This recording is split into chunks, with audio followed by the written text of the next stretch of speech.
મોડ્યુલમાં આપ સૌ વિદ્યાર્થીઓનું હાર્દિક સ્વાગત છે। વિષય વિજ્ઞાન પ્રકરણ નંબર 12 ઘર્ષણ। આપણે ગત વિડિયો લેક્ચરની અંદર પૈડા જે છે ઘર્ષણ જે છે ઓછું કરી દે છે તેના વિશેની પ્રવૃત્તિ દ્વારા જે છે આપણે સમજ મેળવી હતી। સાથે સાથે આપણે લોટણ ઘર્ષણ બળ કોને કહેવાય અને સરકતું ઘર્ષણ બળ જે છે બંને વચ્ચેનો તફાવત શું છે તેના વિશેનો અભ્યાસ કર્યો હતો। એમાં આપણે એવું જોયું હતું કે લોટણ ઘર્ષણ બળ જે છે તે સરકતા ઘર્ષણ બળ કરતા ઓછું હોય છે, એટલે કે કોઈ પણ પદાર્થને ગબડાવો જે છે ઈ સહેલો હોય છે, સરકાવવા કરતા તેને ગબડાવો જે છે ઈ સરળતાથી જે છે આપણે સરકાવી શકીએ છીએ। જેવી રીતે આપણે પ્રવૃત્તિમાં જોયું હતું કે નળાકાર અથવા તો પેન્સિલ જે છે લીધી હતી, તેના ઉપર આપણે પુસ્તક રાખેલું હતું। હવે જ્યારે પુસ્તકને ધક્કો મારવામાં આવે છે ત્યારે પુસ્તક જે છે સહેલાઈથી જે છે ગતિ કરે છે, તમારે તેના પર બળ જે છે ઓછું લગાડવું પડે છે, બરાબર છે। તેવી જ રીતે જ્યારે એમને ટેબલ પર કોઈ પુસ્તક પડ્યું હોય, નળાકાર જે છે આપણે નથી રાખતા અને ત્યારે ધક્કો મારો છો ત્યારે તમે એ પુસ્તક ઉપર વધારે બળ લગાડવું પડે છે। એટલે કે તમે એવું કહી શકો કોઈ પણ પદાર્થને ગબડાવવો જે છે ખૂબ જ સહેલો છે સરકાવવા કરતા। તેથી જ મશીનરીઓમાં, ઉદ્યોગોમાં જ્યારે આવું સરકતું જેવા સ્પેર પાર્ટ છે, એવા ભાગો છે કે જ્યાં સરકાવવાની જગ્યાએ જે છે ગબડાવવામાં આવે છે પદાર્થોને। એના ઉદાહરણોની વાત કરીએ તો બોલ બેરિંગ જે છે, સાયકલની ધરી છે, પંખાની અંદર આવેલા બેરિંગ છે, બરાબર, જે સરળતાથી એક સપાટી ઉપર બીજી સપાટીને આપણે ગબડાવી શકીએ છીએ। સાથે સાથે આપણે તેવો પણ અભ્યાસ કર્યો હતો કે ઘર્ષણને ક્યારે પણ સાવ શૂન્ય જે છે કરી શકાતું નથી। ઘર્ષણને આપણે ઓછું કરી શકાય છે।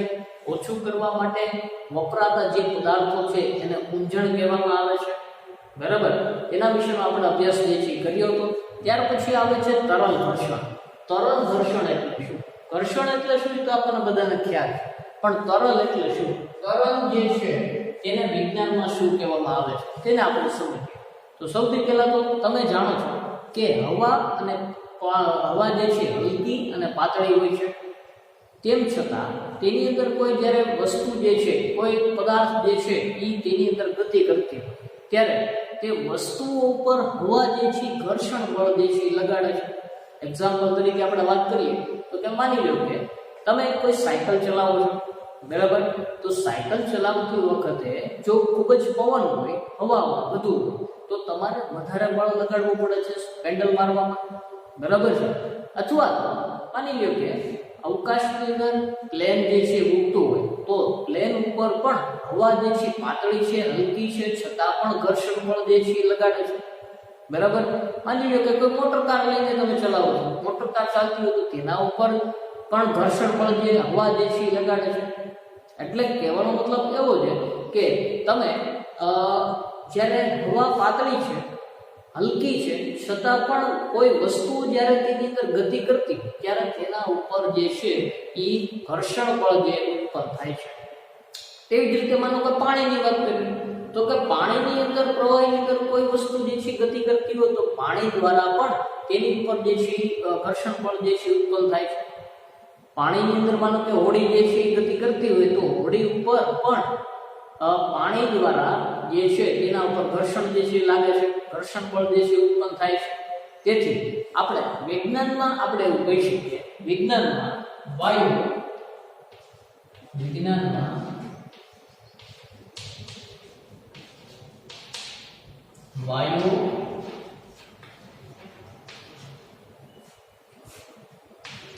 અને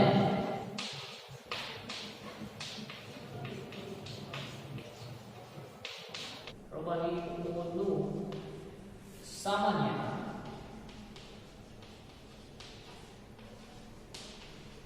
તરલ છે।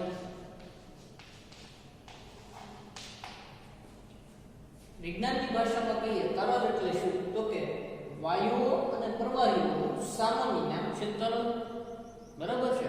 વૈજ્ઞાનિક ભાષામાં કોઈ પણ વાયુઓ હોય, પ્રવાહીઓ હોય, તેમાં જ્યારે કોઈ પદાર્થ ગતિ કરે છે ત્યારે તેના પર ઘર્ષણ બળ જે છે લાગે છે, તો કોઈ પણ વાયુ અથવા તો પ્રવાહીનું સામાન્ય નામ જે છે વૈજ્ઞાનિક ભાષામાં તેને તરલ કહેવામાં આવે છે, બરાબર છે।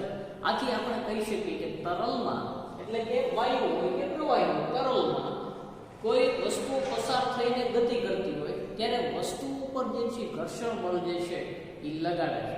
એટલે કે તરલ જે છે એ તરલની અંદર કોઈ વસ્તુ ગતિ કરતી હોય ત્યારે તરલ દ્વારા વસ્તુ ઉપર કે પદાર્થ ઉપર જે છે ઘર્ષણ બળ જે છે એ લાગે છે અથવા તો તરલ જે છે એ ઘર્ષણ બળ જે છે એ લગાડે છે. તરલો દ્વારા લગાડવામાં આવતા ઘર્ષણ બળને ઘસડાવું કહેવામાં આવે છે.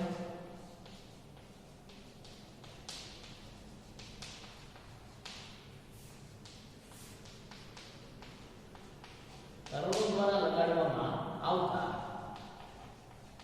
ઘર્ષણ બળને ઘસડાવું અથવા તો જેને ડ્રેગ પણ કહેવામાં આવે છે.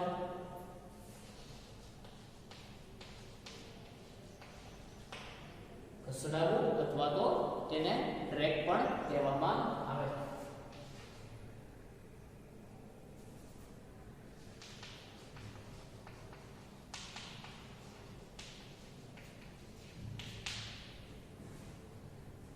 તરલો દ્વારા જે ઘર્ષણ બળ ઉત્પન્ન થાય છે તેને આપણે ઘસડાવું જે છે કહેવામાં આવે છે.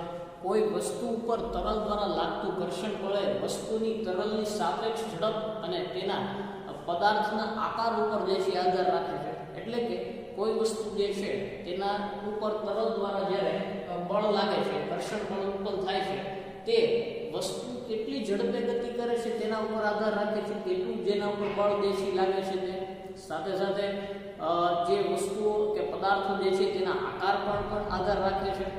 તે સ્પષ્ટ છે જ્યારે વસ્તુ કોઈ તરલમાં પસાર થઈને ગતિ કરે છે. માની લો કે હવામાં કોઈ વસ્તુ ગતિ કરતી હોય, પાણીમાં કોઈ વસ્તુ ગતિ કરતી હોય, બરાબર, ત્યારે તેના ઉપર લાગતા ઘર્ષણ બળને સમતોલીને પાર કરવું પડે છે. એટલે કે હવાની અંદર કોઈ વસ્તુને ગતિ કરાવી હોય તો તેના ઉપર જે કાંઈ ઘર્ષણ બળ લાગે છે તેના કરતાં વધુ બળ જે છે તેના ઉપર જે બળ લાગે છે તેના સમતોલીને તે ઘર્ષણ બળને સમતોલીને તેને પાર કરવું પડે છે. ત્યારે જ તે વસ્તુ જે છે ગતિ કરી શકે છે. તે પાણી હોય કે હવા હોય, બરાબર છે. એટલે કે તેના ઉપર જે ઘર્ષણ બળ લાગે છે તેના કરતાં વધુ બળ જે છે તમારે આપવું પડે છે ત્યારે તે પદાર્થ જે છે ગતિ કરે છે. એટલે આપણે કહી શકીએ કે તેના ઉપર લાગતા ઘર્ષણ બળને સમતોલીને પાર કરવું પડતું હોય છે. આ પ્રક્રિયામાં તે ઊર્જા જે છે ગુમાવે છે. આથી ઘર્ષણ ઘટાડવાના પ્રયત્નો જે છે કરવામાં આવે છે. ઉદાહરણ તરીકે માની લો કે કોઈ વાહન જે છે ગતિ કરતું હોય તો વાહન જે છે તેને ગતિ કરવા માટે હવા દ્વારા લાગતું જે છે ઘર્ષણ જે છે તેના સમતોલીને તે વાહનને ગતિ કરવી પડે છે. અને તેને આવું કરતી વખતે વસ્તુ જે છે ઊર્જા જે છે ગુમાવે છે. ઊર્જા ગુમાવે છે. તેથી આપણે એવા પ્રયત્નો કરવા જોઈએ કે કોઈ પણ વસ્તુ ઉપર કોઈ પણ તરલો દ્વારા તેના ઉપર ઘર્ષણ બળ જે છે ઓછામાં ઓછું લાગે તેવા આકારો જે છે આપવા જોઈએ. ઉદાહરણ તરીકે માની લો કે તમે જોયું છે કે રોકેટ છે, પ્લેન છે, તેના આકારો જે છે તે તમે જોઈ શકો છો.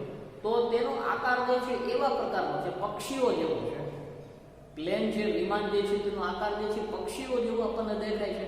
તો આગળથી જે છે ભાગ જે છે સાંકડા હોય છે જેથી તેના ઉપર તરલનું ઘર્ષણ જે છે ઓછું લાગે છે, બરાબર છે.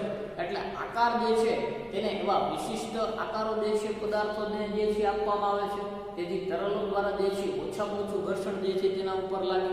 હવે તમે વિચાર કરો કે પક્ષીઓ જે છે કુદરતી રીતે અલબત્ત પક્ષીઓ, માછલીઓ દરેક વખતે તરલમાં ગતિ કરતા હોય છે. પક્ષીઓ જે છે હવામાં ગતિ કરતા હોય, માછલીઓ જે છે તે પાણીમાં ગતિ કરતી હોય છે. તો તેના ઉપર પણ જે ઘર્ષણ બળ લાગે છે તેને સમતોલીને પાર કરવું પડે છે ત્યારે તે ગતિ કરી શકે છે. તો તેમના આકાર જે છે કુદરતી રીતે એવા ઘડાયેલા છે કે તેનો આકાર જે છે આગળથી જે છે સાંકડા હોય છે જેનાથી તેના ઉપર ઘર્ષણ બળ જે છે ઓછામાં ઓછું જે છે લાગતું હોય, બરાબર છે. તેથી તેને ગતિ કરવા માટે ઓછામાં ઓછી ઊર્જાનો વ્યય જે છે કરવો પડે. તમે ધોરણ 6 ની અંદર આવા આકારો વિશે જે છે અભ્યાસ જે છે કરી ગયા હતા. હવાઈ જહાજ જે છે, વિમાનમાં જે છે તેનો આકારને કાળજીપૂર્વક જોશો તો તમને ખબર પડશે કોઈ પક્ષીનો આકાર હોય તેવા પ્રકારનો જે છે તેની સામ્યતા જે છે જોવા મળે છે. હકીકતમાં બધા જ વાહનો જે છે તેની આકારની રચના એવી રીતે કરવામાં આવે છે કે તરલ દ્વારા તેના ઉપર ઘર્ષણ જે છે એ ઘટી જાય અથવા તો ઓછામાં ઓછું લાગે. બરાબર છે.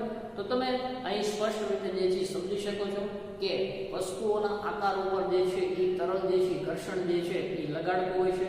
આકાર એવી રીતે આપેલા હોય છે કે જેનાથી વૈજ્ઞાનિકો દ્વારા વસ્તુઓને એવી રીતે આકાર આપવામાં આવે છે જેનાથી તરલ દ્વારા ઘર્ષણ જે છે ઓછામાં ઓછું લાગે અથવા તો ઘટી જાય. બરાબર છે. તો તમે આ જે છે અભ્યાસ જે છે સમજી ગયા છો. પક્ષીઓના આકાર જે છે તે સમજી ગયા છો. તેના ઉપરથી વિમાન જે છે તેના આકાર જે છે તેને સામ્યતા ધરાવે છે, તેથી તેના ઉપર ઓછામાં ઓછું ઘર્ષણ બળ ઉત્પન્ન થાય. તો અહીં આ ચેપ્ટર જે છે અહીં પૂર્ણ થાય છે. તો આની સાથે આ વિડીયોની સાથે બીજો એક એનિમેશન વિડીયો જે છે તમને જોવા મળશે. તે જોશો તો તમને આના વિશેનો જે છે વધુ અભ્યાસ જે છે કરી શકશો. તો દરેક વિદ્યાર્થી મિત્રો તેને ધ્યાનથી જોવે અને આ ચેપ્ટર અહીં પૂર્ણ થાય છે. તો દરેક વિદ્યાર્થીઓનું રિવિઝન પણ કરશે. હવે પછીના વિડીયો લેક્ચરમાં આગળનો અભ્યાસ કરીશું. આભાર. તરલ ઘર્ષણ, ફ્લુઇડ ફ્રિક્શન. તમે જાણો છો કે હવા ઘણી હલકી અને પાતળી હોય છે, છતાં તેમાં પસાર થઈને ગતિ કરતી વસ્તુઓ પર હવા ઘર્ષણ બળ લગાડે છે. તે જ રીતે પાણી અને બીજા પ્રવાહીઓ તેમાં પસાર થઈને ગતિ કરતી વસ્તુઓ પર ઘર્ષણ બળ લગાડે છે. વિજ્ઞાનમાં વાયુઓ અને પ્રવાહીઓનું સામાન્ય નામ તરલ છે. આથી આપણે કહી શકીએ કે તરલ તેમાં પસાર થઈને ગતિ કરતી વસ્તુઓ પર ઘર્ષણ બળ લગાડે છે. તરલો દ્વારા લગાડવામાં આવતા ઘર્ષણ બળને ઘસડાવવું ડ્રેગ પણ કહે છે. કોઈ વસ્તુ પર તરલ દ્વારા લાગતું ઘર્ષણ બળ એ વસ્તુની તરલની સાપેક્ષે ઝડપ પર આધાર રાખે છે. ઘર્ષણ બળ પદાર્થના આકાર અને તરલના પ્રકાર પર પણ આધાર રાખે છે. તે સ્પષ્ટ છે કે જ્યારે વસ્તુઓ કોઈ તરલમાં થઈને ગતિ કરે છે ત્યારે તેમણે તેમના પર લાગતા ઘર્ષણ બળને સમતોલીને પાર એટલે કે ઓવરકમ કરવું પડતું હોય છે. આ પ્રક્રિયામાં તેઓ ઊર્જા ગુમાવે છે. આથી ઘર્ષણ ઘટાડવાના પ્રયત્નો કરવામાં આવે છે. તેથી પદાર્થોને વિશિષ્ટ આકાર આપવામાં આવે છે. તમારા ખ્યાલે વૈજ્ઞાનિકોને આ વિશિષ્ટ આકારો વિશે ક્યાંથી સંકેત એટલે કે હિન્ટ પ્રાપ્ત થાય છે? કુદરતી રીતે અલબત્ત પક્ષીઓ અને માછલીઓ દરેક વખતે તરલમાં ગતિ કરતા હોય છે. તેમના શરીરનો વિકાસ એ રીતે થયો હશે કે તરલમાં ગતિ કરતી વખતે ઘર્ષણ પાર કરવામાં તેમની ઊર્જાનો વ્યય શક્ય તેટલો ઓછો હોય. તમે ધોરણ 6માં આવા આકારો વિશે વાંચ્યું હતું. હવાઈ જહાજ, વિમાનના આકારને કાળજીપૂર્વક જુઓ. શું તમને તેના આકાર અને કોઈ પક્ષીના આકારમાં કોઈ સમાનતા જોવા મળે છે? હકીકતમાં બધા વાહનોની આકારની રચના એટલે કે ડિઝાઇન એ રીતે કરવામાં આવે છે કે તરલ ઘર્ષણ ઘટી જાય. પારિભાષિક શબ્દો: બોલ બેરિંગ, ઘસડાવવું, ડ્રેગ, તરલ ઘર્ષણ, ફ્લુઇડ ફ્રિક્શન, ઘર્ષણ, ફ્રિક્શન, જોડાણ, ઇન્ટરલોકિંગ, ઊંજણ, લુબ્રિકન્સ, લોટણ ઘર્ષણ, રોલિંગ ફ્રિક્શન, સ્લાઇડિંગ ઘર્ષણ, સ્લાઇડિંગ ફ્રિક્શન, સ્થિત ઘર્ષણ, સ્ટેટિક ફ્રિક્શન. તમે શું શીખ્યા? ઘર્ષણ સંપર્કમાં રાખેલી બે સપાટીઓ વચ્ચેની સાપેક્ષ ગતિનો વિરોધ કરે છે. તે બંને સપાટીઓ પર લાગે છે. ઘર્ષણ સંપર્કમાં રહેલી સપાટીઓના પ્રકાર પર આધાર રાખે છે. આપેલી સપાટીઓની જોડ માટે ઘર્ષણ આ સપાટીઓના લીસ્સાપણા પર આધાર રાખે છે. બે સપાટીઓ એકબીજાને કેટલા બળપૂર્વક દબાવે છે એ બાબત પર ઘર્ષણ આધાર રાખે છે. જ્યારે આપણે કોઈ વસ્તુને સ્થિર સ્થિતિમાંથી ગતિમાં લાવવાનો પ્રયત્ન કરીએ ત્યારે સ્થિત ઘર્ષણ અસ્તિત્વમાં આવે છે. જ્યારે એક વસ્તુ બીજી વસ્તુ પર સરકતી હોય ત્યારે સરકતું સ્લાઇડિંગ ઘર્ષણ અસ્તિત્વમાં આવે છે. સ્લાઇડિંગ ઘર્ષણ એ સ્થિત ઘર્ષણ કરતાં ઓછું હોય છે. ઘર્ષણ આપણી ઘણી પ્રવૃત્તિઓ માટે મહત્વપૂર્ણ હોય છે. કોઈ સપાટીને ખરબચડી રફ બનાવીને ઘર્ષણ વધારી શકાય છે. પગરખાંના તળિયા, સોલ અને વાહનોના ટાયરને ઘર્ષણ વધારવા માટે ખાંચાવાળા બનાવવામાં આવે છે. ક્યારેક ઘર્ષણ અનિચ્છનીય હોય છે. ઊંજણનો ઉપયોગ કરીને ઘર્ષણ ઘટાડી શકાય છે. જ્યારે એક વસ્તુ બીજી વસ્તુ પર ગબડે છે ત્યારે લોટણ ઘર્ષણ અસ્તિત્વમાં આવે છે. લોટણ ઘર્ષણ રોલિંગ ઘર્ષણ એ સ્લાઇડિંગ ઘર્ષણ કરતાં ઓછું હોય છે. ઘણા મશીનોમાં બોલ બેરિંગનો ઉપયોગ કરીને ઘર્ષણ ઘટાડી શકાય છે. તરલમાં ગતિ કરતી વસ્તુઓને યોગ્ય આકાર આપીને તરલ ઘર્ષણને ઘટાડી શકાય છે.